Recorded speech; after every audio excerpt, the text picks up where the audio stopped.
Well, I guess where I'm confused is it isn't clear what flexible fully means. I get if I click on this, will it tell me? It will. Main cabin fully flexible. Changes in so flexible is different. I thought it'd be doing the dates were flexible, but really it's just trying to tell me, you're not going to be able to cancel your flight. So I want a nonstop flight. Can I do a filter? There's no option here to choose if I want nonstop. So for that does get a little frustrating that I can't choose nonstop here. I'd prefer nonstop. Except trying to figure out the different classes was what was so confusing for me. That's where I had a lot more effort that I had to put in. Okay, I think the phone number could have been listed on this main page right here. Down here, would have said like, "Do you need help?" Click here. Instead, they hid it underneath the Contact American page.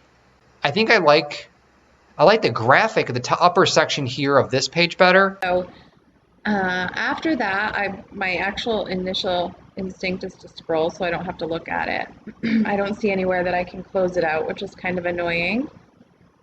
So the only thing that I really feel like I don't like is the white space on the sides of the page, which is just like a design thing. I just don't care for the white empty space here and here. Check-in, not eligible for upgrades, no refunds. No refunds. Well, what happens if the coronavirus cancels the flight? Seems weird. I like it better than the American just because it's more thorough and I like the imagery better.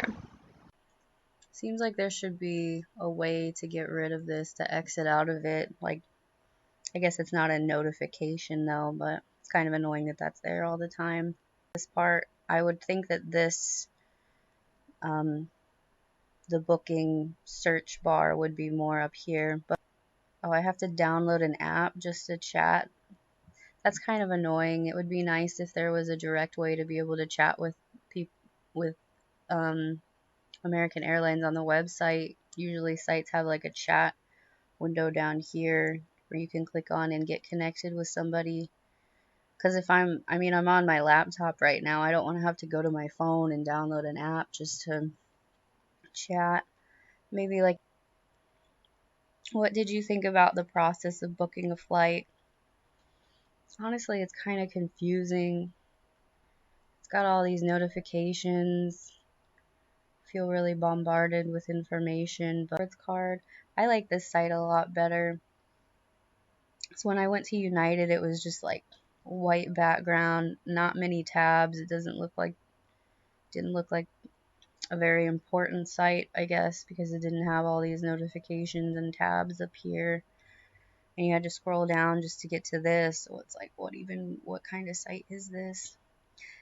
Okay, well, at least you told me that, but I would almost want that to be in red. Just like, hey, you can't do that. You can't mix two styles of flying. I don't understand why, if one is a departure or one is depart from and the other is return. That kind of doesn't make sense to me, so I don't really love that.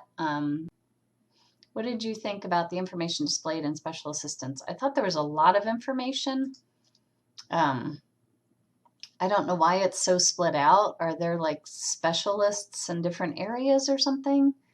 It's just a lot to read and figure out. I'd rather just have one category, honestly. Me is this section that keeps changing, and if I had the ability, which I push the pause button, maybe that stops it. That's the very first thing I would do. I do not, but so it wasn't really clear on that particular, I would have thought that once I clicked the departure going out there, I would have thought that the return flights would have just offered me the times, not actually the costs as well. So that was a little bit confusing. I would have hoped to maybe have an online chat or an online way to contact the company.